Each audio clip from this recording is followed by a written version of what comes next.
வணக்கம். ராஜயோகம் வேணுமா? பூசணிக்காய் விதையை வைத்து நான் சொல்கிற பரிகாரத்தை செஞ்சு பாருங்கள். வீடியோக்குள்ளே போகலாம். இது உங்கள் சிம்பிள் தமிழ் ஃபேக்ட்ஸ். சப்போர்ட் பண்ணி சப்ஸ்கிரைப் பண்ணுங்கள், லைக் அண்ட் ஷேர் பண்ணுங்கள். இப்போது வீடியோக்குள்ளே போகலாமா? எவ்வளவு கடினமாக உழைத்தாலும் நம்ம ஒரு ஸ்டேஜுக்கு மேலே நம்மளால் சமுதாயத்தில் உயரவே முடியாது. ஜான் ஏறினால் முழம் செருக்கும்னு சொல்லுவாங்க இல்லையா, அந்த மாதிரி தான் இருக்கும். பணம் படைத்தவன் மட்டும் இந்த சமுதாயத்தில் பெருமை மிக்கவனாக இருக்கிறான் இல்லையா. பணம் இல்லாதவர்கள் பேச்சை யாருமே கேட்க மாட்டாங்க, மதிக்க கூட மாட்டாங்க அவங்கள ஒரு மனுஷனா. இதுதாங்க இப்போ இருக்கிற காலகட்டம். இந்த காலத்தில் பணம் தான் முக்கியத்துவம். பணம் வைத்துத்தான் ஒரு மனிதனை எடை போடுகிறார்கள்.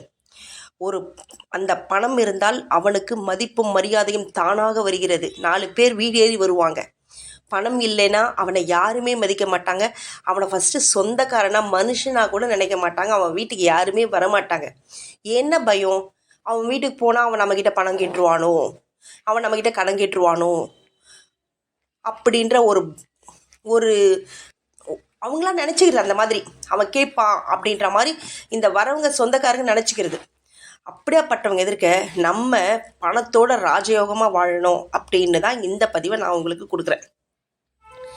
இதுக்கு ரொம்ப ரொம்ப சிம்பிள் தாங்க. பூசணிக்காய் விதை தாங்க நமக்கு வேணும். அதை எப்படின்னு நான் சொல்கிறேன். இந்த பணம் சம்பாதிக்கிறது ரொம்ப கஷ்டங்க. அதை பல மடங்காக பெருக்குவது அதை விட கடினம் இல்லையா. நமக்கு அதிர்ஷ்டம் வேணும். அந்த அதிர்ஷ்டம் இருந்தால் மட்டும்தான் இப்போ நான் சொன்னது அத்தனையுமே நம்ம லைஃப்பில் நடக்கும். இப்போது பூசணிக்காய் வச்சு நம்ம என்ன பண்ணுவோம்? பூசணிக்காய்னா அந்த வெள்ளை பூசணிக்காங்க, கல்யாண பூசணின்னு சொல்லுவோம் இல்லையா. வெளியில் திருஷ்டிக்கெலாம் வைப்பாங்க இல்லையா, அதுதான். அமாவாசைக்கு உடைப்பாங்க. வீட்டுக்கும் சரி, தொழில் செய்கிற இடத்துக்கும் சரி, ஃபேக்ட்ரிக்கு எல்லாமே அமாவாசை அன்னைக்கு கம்பல்சரி மதியம் அந்த வெண்பூசணிக்காவை சுற்றி உடைப்பாங்க. குங்குமம்லாம் போட்டு சில்லறையெல்லாம் போட்டு உடைப்பாங்க இல்லையா. கண்டிப்பாக அது அவ்வளோ எல்லா கெட்டதையும் திருஷ்டியையும் போக்கக்கூடிய வல்லமை அந்த பூசணிக்காக இருக்குது. அந்த பூசணிக்காயிலேருந்து வர விதையை பற்றி தான் நான் இப்போ சொல்கிறேன். நீங்கள் அது எல்லாமே நாட்டு மருந்து கடையில் இருக்கோங்க, நீங்கள் போய் அதை வாங்கிக்கோங்க. அந்த விதைக்கு என்ன பவர் அப்படின்னா, நேர்மறை அதிர்வலைகளை அதால் அப்சர்வ் பண்ண முடியும், அதாவது உட்கிரகிக்க முடியும். இந்த பூசணிக்காய் விதையை வைத்து தான் நம்ம இந்த அதிர்ஷ்டம் எப்படி வர்றது அப்படின்ற பரிகாரத்தை பண்ண போகிறோம். இதுக்கு பௌர்ணமி இல்லைன்னா உங்கள் ஜென்ம நட்சத்திரம் அந்த மாதிரி வச்சுக்கோங்க. உங்களுக்கு ஜென்ம நட்சத்திரம் தெரியல அப்படின்னா பௌர்ணமி நாளையே நீங்கள் சூஸ் பண்ணிக்கோங்க. ஒரு பௌர்ணமியாக பார்த்து பூசணிக்காய் விதையை கடையிலேருந்து வாங்கிக்கோங்க. வாங்கிட்டு ஆக்சுவலாக பார்க்க போனால் பூசணிக்காய் வாங்கிட்டு அந்த விதையெல்லாம் தனியாக எடுத்து பன்னீரில் கழுவி அந்த நிழலில் உலர வைக்கணும் இல்லையா. அந்த மாதிரிலாம் காய வச்சு நம்ம பண்ணுறது பெரிய ப்ராசஸ். நீங்கள் நாட்டு மருந்து கடையில் கேளுங்க, அதில் வாங்கிட்டு வந்துடுங்க. வாங்கிட்டு வந்துட்டு வீட்டில் பன்னீரில் சும்மா சாங்கியத்துக்கு கழுவிட்டு அதை லைட்டாக இது பண்ணாலும் ஒரு நாள் 2 நாளில் காஞ்சிடும். அதுக்கப்புறம் அந்த விதையை எடுத்து வச்சுக்கோங்க. இதை பௌர்ணமி அன்னைக்கு ஸ்டார்ட் பண்ணால் பெஸ்ட்டு. அதுக்கப்புறம் ஒவ்வொரு வெள்ளிக்கிழமையும் இந்த பரிகாரத்தை நீங்கள் அப்படியே தொடர்ந்து செய்யணுங்க. இதுக்கு என்ன வேணும்னா, உங்களுக்கு மெயின் வெத்தலை வேணுங்க. வெத்தலை மகாலட்சுமியை, பணம் எவ்வளோ வேணுமோ அவ்வளோ வேணும்னா அந்த மகாலட்சுமியை வரவழைக்கிற ஆற்றல் அந்த வெற்றிலைக்கு உண்டு. வெற்றிலை வெறும் வெற்றி இடத்தை கூட நிரப்பக்கூடியது தான், ஃபில் பண்ணக்கூடியது தான் வெற்றிலை. வெற்றியை தரும் இலை வெற்றிலை. வெற்றிலையில் நம்ம என்ன செஞ்சு பரிகாரம் பண்ணால் விளக்கேற்றினாலும் அது நல்லது நடக்கும்.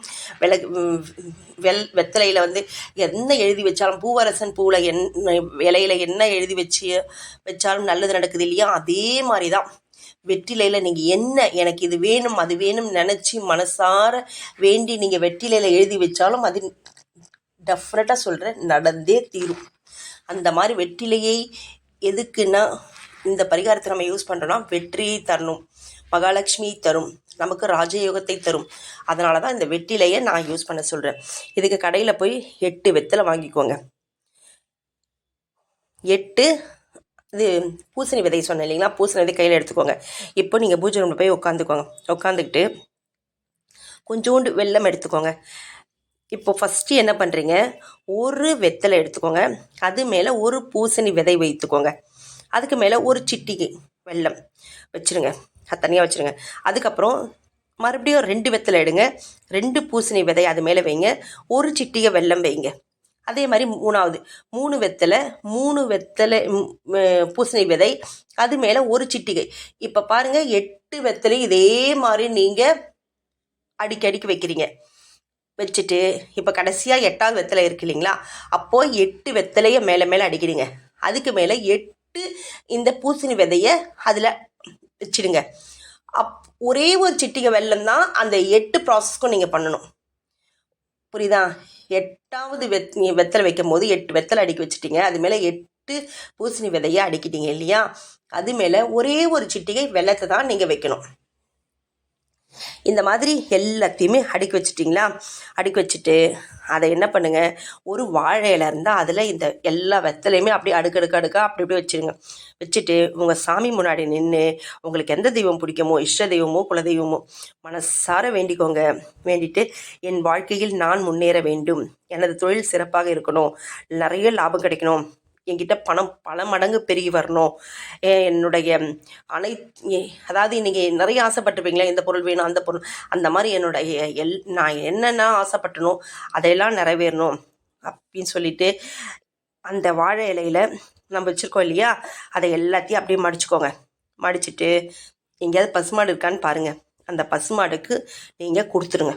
அந்த பசுமாடு அந்த வாழை இலையோட அந்த வெத்தலையை, அந்த வெல்லம், அந்த பூசணி விதெல்லாம் இருக்கு இல்லையா, அது சாப்பிட்டுடும். அந்த மாதிரி சாப்பிட்டுடுச்சுன்னா ரொம்ப நல்லதுங்க. இந்த மாதிரி நீங்கள் தொடர்ந்து செஞ்சுட்டு வந்தீங்கன்னா உங்ககிட்ட பசுமாடுன்றது கோமாதா, அனைத்து தெய்வங்களையும் உள்ளடக்கியது தான் கோமாதா. அந்த கோமாதா எவ்வளோ ஒரு நல்லதுன்னா என்ன பண்ணுவோம், கண்டிப்பாக ஒரு வீடு கிரகப்பிரவேசம்னா முதல்ல கோமாதாவை தான் வீட்டுக்குள்ளே விடுவாங்க. அதுக்கு தான் தெரியும் வீட்டில் நெகட்டிவ் இருக்கா பாசிட்டிவ் இருக்கான்னு சொல்லிட்டு இல்லையா. நம்ம படத்துலலாம் பார்த்துருக்கோம், காஞ்சனா படத்துலலாம். இது உண்மை. கண்டிப்பாக பசுமாடுக்கு எல்லா விஷயமும் தெரியும். அதனால தான் கோமாதாவை நம்ம எல்லாருமே கும்பிடுறோம். அந்த கோமாதாவுக்கு கொடுத்துட்டிங்கன்னா அது சாப்பிட்டுதுன்னா நமக்கு அவ்வளோ நல்லது நடக்குங்க. கண்டிப்பாக சொல்கிற ராஜயோகம் கிடைப்பது உறுதி. இந்த மாதிரி நீங்கள் செஞ்சுட்டே வாங்க.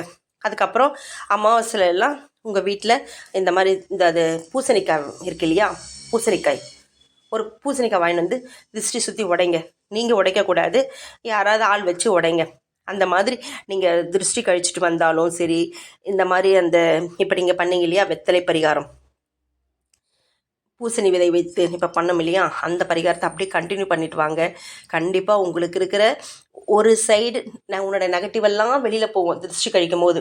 இன்னொரு சைடு நீங்கள் பூஜை பண்ண அந்த வெத்தலையும் பூசணி விதையும் வச்சு நீங்கள் பூஜை பண்ண உங்களுக்கு ராஜயோகம் தேடி வருங்க. இந்த மாதிரி நீங்கள் செஞ்சுட்டே வந்தீங்கன்னா கண்டிப்பாக உங்கள் வீட்டில் நல்லது நடக்குங்க. எவ்வளவு பெரிய சந்தோஷம் உங்கள் வீட்டில் அது காணாமல் போச்சோ அவ்வளவு சந்தோஷமும் தானாக உங்கள் வீட்டுக்கு உள்ளே வருங்க. அதே மாதிரி சுற்றி போனால் நம்ம இன்னொன்று கூட பண்ணுவோம் இல்லையா, ஆழம் கரைக்கிறது. ஆழத்தில் மஞ்சளும் சுண்ணாம்பும் கரைப்பாங்க. அதுவும் அவ்வளோ பெரிய தாத்பரியத்தை வச்சுருக்குங்க.